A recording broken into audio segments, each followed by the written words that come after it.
I'm William Kumwembe and I welcome you to yet another edition of the program Business Time right here on Times Television. This is a magazine program in which we look at some of the major business stories happening in Malawi and beyond. Coming up in the program today, RBM dreams big in new strategic plan and analysts hail RBM's move on lending rates. We have these and other stories. Stay tuned if you could. Now you can access the Daily Times, Malawi News and the Sunday Times newspapers anytime, anywhere, by the click of a mouse or a swipe on your smartphone. With eTimes, right on your mobile gadget. Flip through the pages with a swipe or a click. Navigate through all pages and see clear pictures and designs. Access a database of previous papers of the Daily Times, Malawi News and the Sunday Times. Easy. Subscribe now to eTimes. Go to www.times.mw/e-edition. Sign up and log in. Enter your password and enjoy the newspaper. It's about time.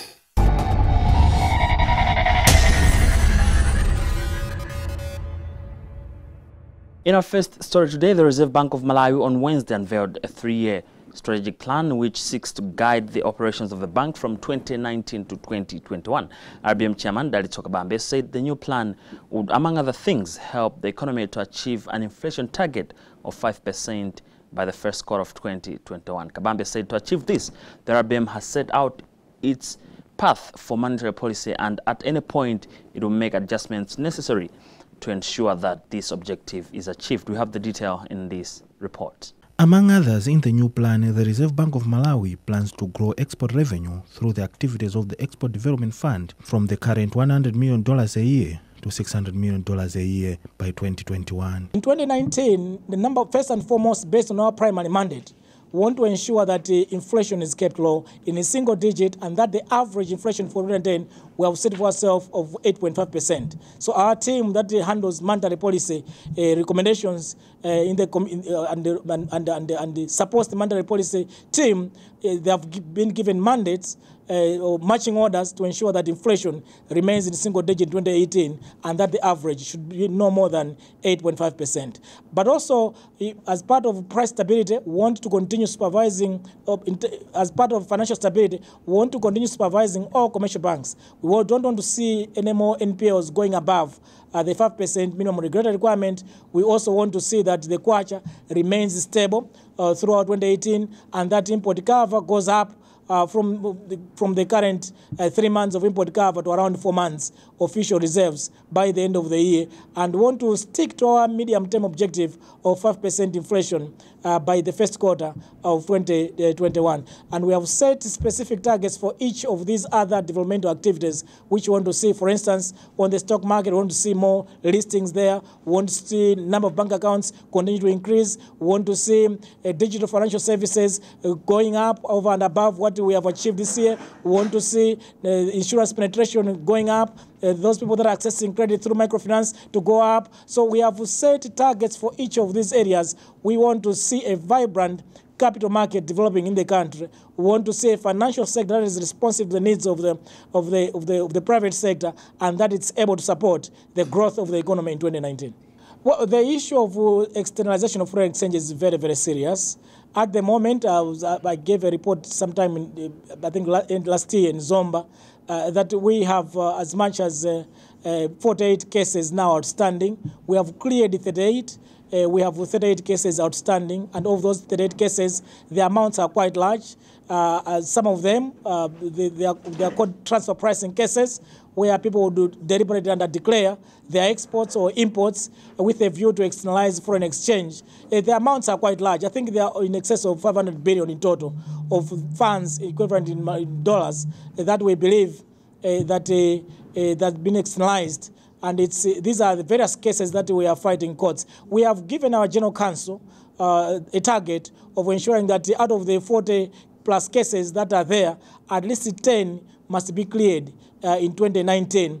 We cleared 38 cases in 2018, but largely because there was a backlog that a lot of those cases had been in the courts for a while, and therefore able to push many of them to go through the courts. But most of these other new cases, there are cases which will have to be brought to the courts And we believe that in 2019, if we clear 10 of those, and the amounts are quite large, if we're able to clear 10 of those in 2019, that would be a very big success. The new strategic plan supersedes the 2018 roadmap, which Kabambe described as an overwhelming success. Yes, we overperformed in 2018. We have a mandate given to us in the law of price and financial stability. On the price stability side is to ensure that the inflation is low, and that was achieved because our target was 9.5% average inflation for 2018, but we managed to get 9.2% average inflation for 2018. So that was an over performance as far as the bank is concerned. We managed to implement monetary policy in such a manner that we achieved that target. Similarly too, on the financial stability objective, we managed to make sure that all commercial banks in the country were sound and that they were safe to keep people's money, and that in our view, that too we overperformed. There were some targets that were set for ourselves of bringing down non-performing loans, which were at the beginning of the year as high as 19.9%. We wanted to bring them down to 5%, which is the minimum regulatory requirement, and indeed that was achieved because we ended with 6.1%, with all banks except one that were below the minimum regulatory requirement.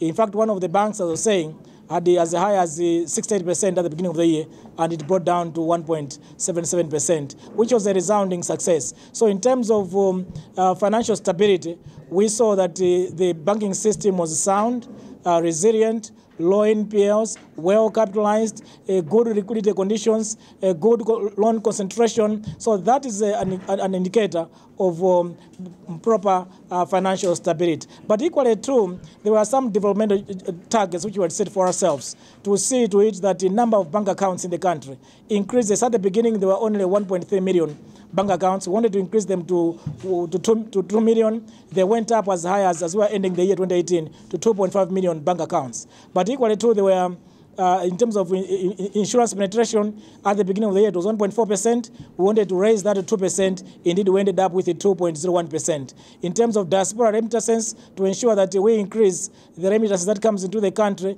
in 2017, diaspora remittances were only about $38 million.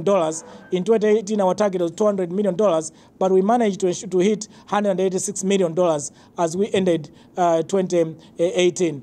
But we also had other targets in terms of number of people on pensions. We wanted to raise it from 250,000 to 350,000. The total at the end was 393,000 people with the pensions in the country. We also wanted to see those numbers of people within the microfinance sector accessing loans under microfinance, to raise that from around 350,000 to 400,000. We ended up with 419,000 on that account. So I think in terms of exchange rate, we wanted to keep the exchange rate stable throughout 2018, and that import cover should remain 3 months of import cover and above. That we succeeded more generally in 2018. So in our view, against all odds and challenges, the bank overperformed on each and every single target that we had set for ourselves in 2018. I was saying that we did sign contracts with all directors at the beginning of the year,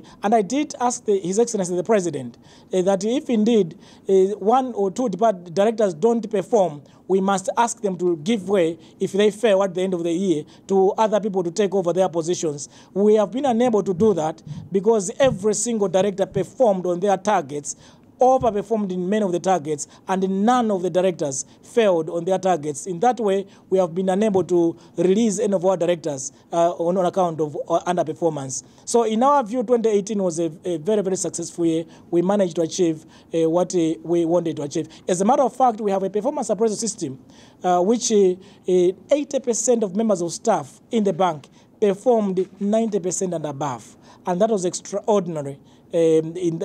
Because oftentimes it would be 50 plus members of staff, which would just be around 10% of the members of staff would have done 90% of the above. But 80% of members of staff did it 90% and above in terms of their performance. Indeed, including supervision of commercial banks and the other institutions in the country, were able to supervise all of them, which was the first time that we could supervise all financial systems in the country in one calendar year. But all this was because of the hard work that members of staff put in 2018. Whether the new strategic plan will yield the desired magic, only time will tell.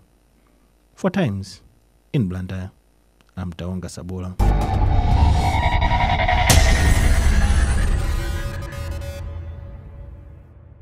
Various economic commentators have held the Reserve Bank of Malawi for slashing the policy rate from 16% to 14.5%. The groups include the Malawi Confederation of Chambers of Commerce and Industry, MCCCI, Economics Association of Malawi, ECAM, and the Indigenous Business Association of Malawi, IBAM. IBAM President Mike Mulomba said on Thursday the slash of interest rates needs to be complemented by the implementation of the 60/40 procurement provision to benefit local businesses. I can say we are very, very, very, very happy because it was overdue, and special thanks to the governor, even to the government, because I think it has now listened our cry, and we are very, very, very happy. We know this is the starting point. You can agree with me that a lot of indigenous Malawians, especially us indigenous Malawians, who depend on borrowing from commercial banks, they have been crying and saying the profit we make all are going to interest. So with the new development, I don't have words to say, but I have to thank the governor. This is what we have been waiting for, and he has done wonders in a few months when he was appointed as a Reserve Bank governor. You know, this shows that a lot of now people will go and borrow money, because you know what, others had even have got even collaterals, even have got even good business plans, but the fear was, if I go and things doesn't go well with the higher interest rates, I might lose my properties. That's why you see that a lot of people were not even encouraged to start a business. But now, even IBAM is now going to flood to encourage indigenous Malawians, especially SMEs, to come and start business, especially those who are finishing schools. They should not think of employment, but they should think of what can I do, what type of business can I do. With a little capital, I'm sure, with encouragement from IBAM, they can make wonders. You know, what I can say is that this is the starting point. Even the governor himself, he knows that this is the starting point. If we are going to, in the future, I'm sure, maybe he can just remove some of the hiccups. Maybe the central bank put it to impose to commercial banks. But as of now, we have to thank that this is what indigenous Malawians have been waiting for, and this is the starting point to compare with the size of our economy, because you know our economy is not as strong as maybe South African economy or Nigerian economy or even Kenyan economy.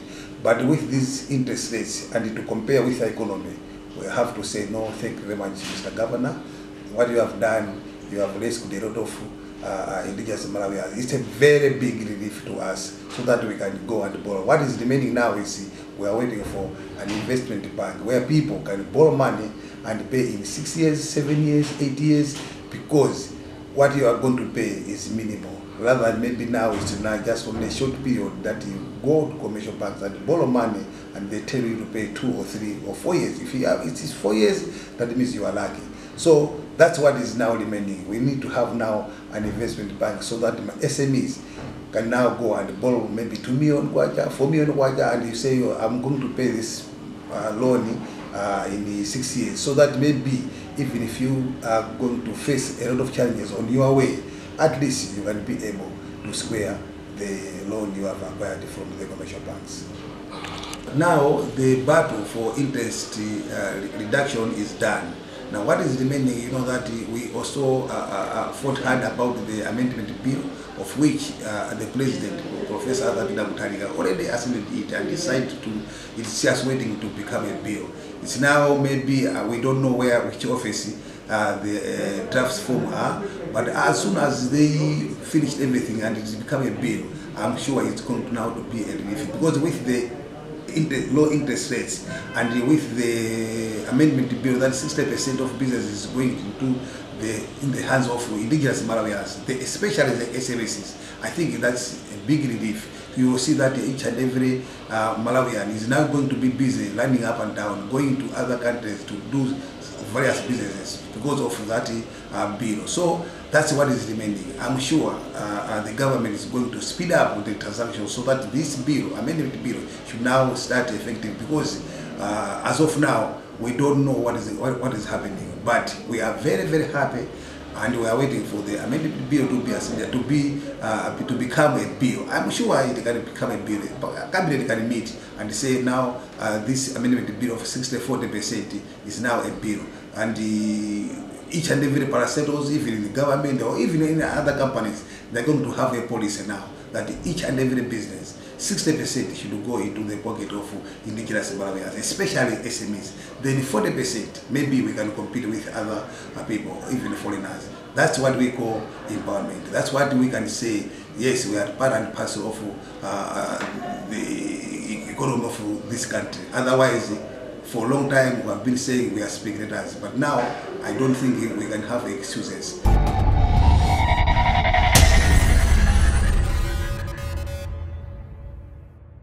Stakeholders in the beef industry have said there is need for research to be conducted to have appropriate breeds that would grow quickly and establish proper grazing pastures if the sector is to thrive in the country. This follows a roundtable for sustained beef stakeholders meeting held in Lilongwe on Wednesday, where various stakeholders, including farmers, non-government organizations, and the government shared ideas on how to improve the sector. Chimwemwe Mangazi with the whole story.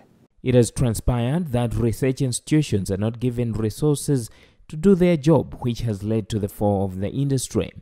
Currently, the population of beef cattle stands at 1.5 million, and 97% of the beef produced locally is consumed within Malawi. Chairperson of the Malawi Roundtable Sustainable Beef, Patrick Kembo, added that lack of extension services has exacerbated challenges in livestock keeping, coupled with lack of proper policy framework. Well, one of the things that has been mentioned as an issue is the one of research. There's been limited research in the country.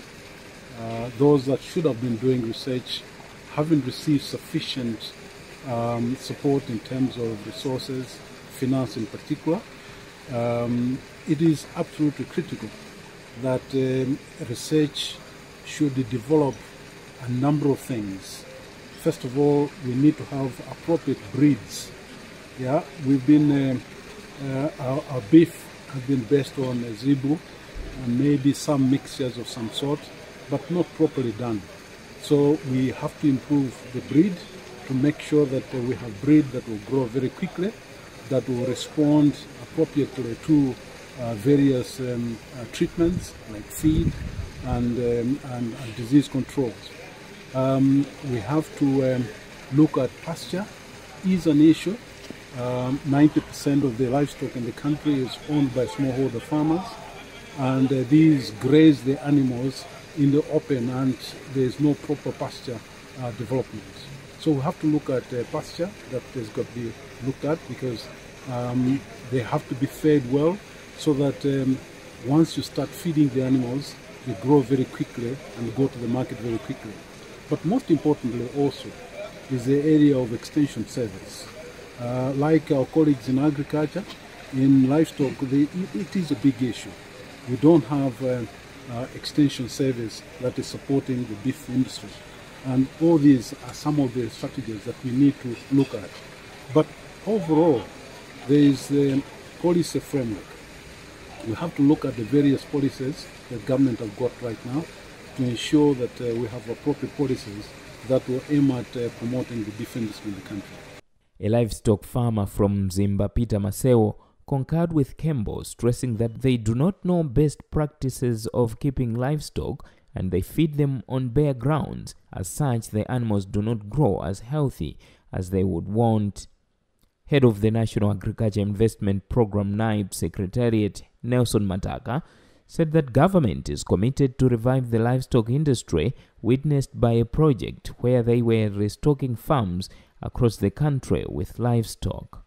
Government is now promoting diversification of various agricultural enterprises. You will recall that globally there is the anti-smoking lobby, where some people feel we have to scale down on tobacco production.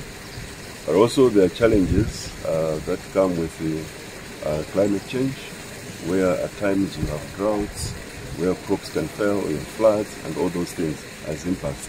And so looking at that, we are saying we cannot depend on one enterprise that farmers have to be doing. We have to diversify. And so livestock is one of the areas that we feel as ministry we can promote alongside other enterprises like the production of pulses linked to this. So it is imperative from that background that now we need to promote diversification. You can also see the proliferation of institutions that have gone into the livestock sector. Currently, there are a number of farmers within Malawi that are doing ranching. Much as we're importing beef, but I can bet with you, much of the beef that Malawians consume come from Malawi. And so those are some of the efforts that we have put in place and the results that are coming out. From Lilongwe, I'm Chimome Mangazi.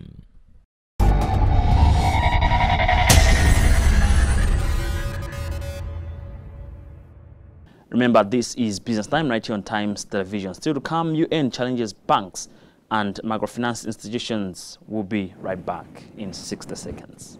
Now you can access the Daily Times, Malawi News, and the Sunday Times newspapers anytime, anywhere, by the click of a mouse or a swipe on your smartphone. With eTimes, right on your mobile gadget. Flip through the pages with a swipe or a click.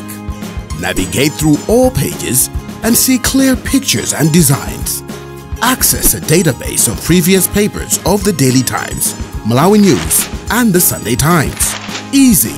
Subscribe now to eTimes. Go to www.times.mw/e-edition. Sign up and log in. Enter your password and enjoy the newspaper. It's about time.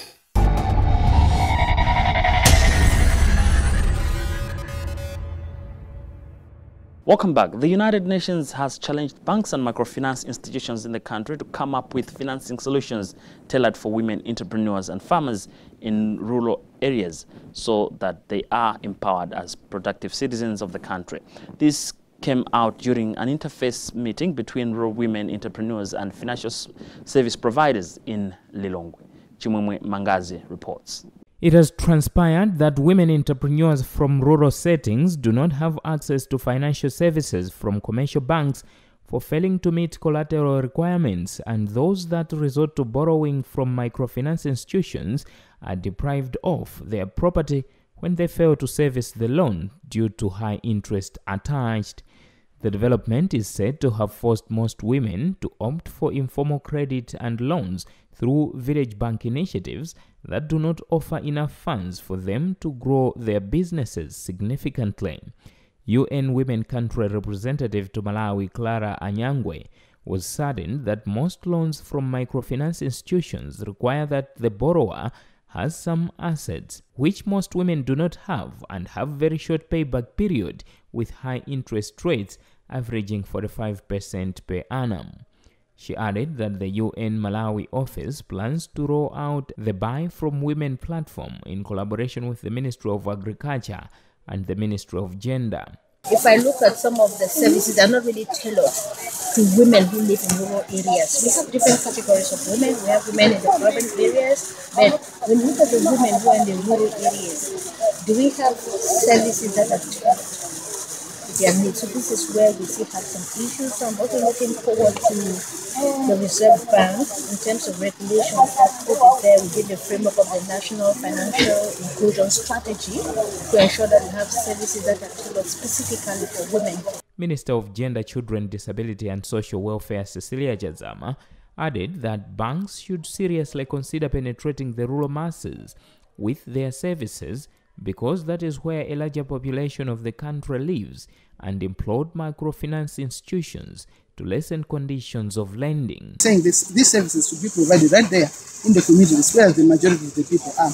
And we will also be monitoring the tenders of some of the NGOs, some of the financial institutions, the way they put their rules, regulations, that they leave a lot to be desired. Chief Executive Officer of the Malawi Microfinance Institutions Network, MAM Duncan Polusa, said that there are misconceptions that microfinance institutions grab property of its clients when that is actually done by group members of the borrower after they have failed to pay their debt.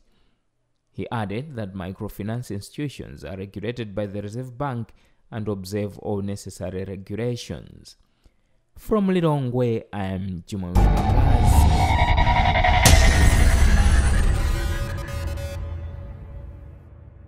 Moving on to the program, let us now have a look at how the Malawi kwacha is faring against major trading currencies on the foreign exchange market.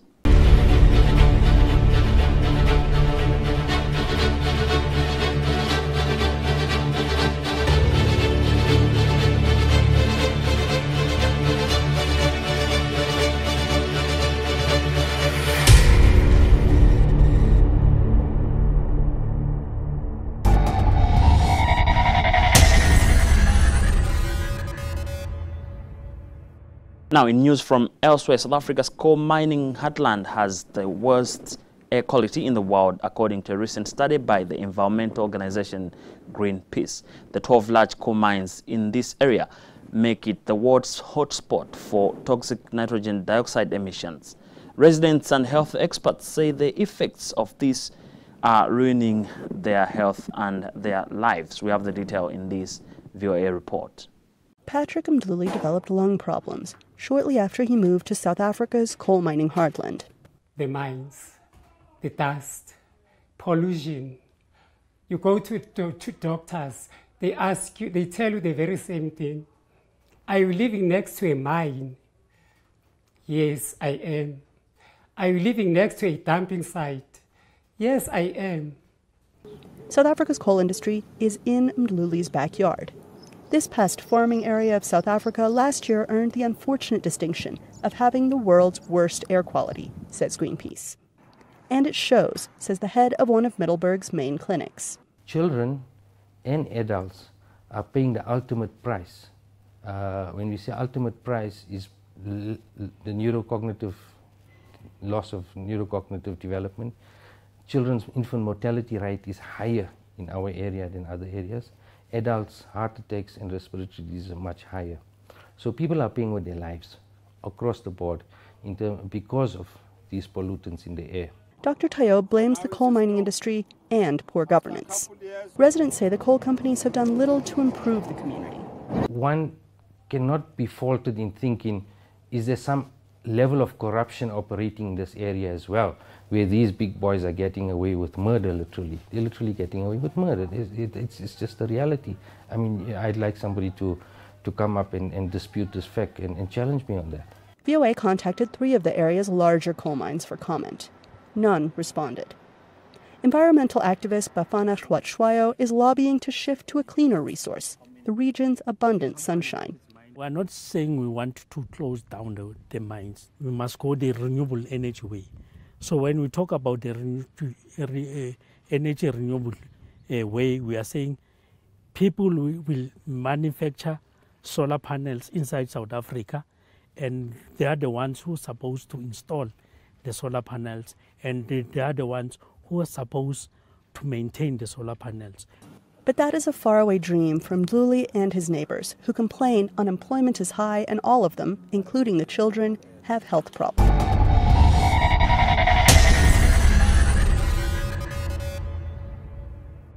And that story also brings us to the end of today's edition of the program Business Time right here on Times Television. On behalf of the entire production team, my name is William Kumwembe. But always remember, if it doesn't make money, it doesn't make sense. Bye for now.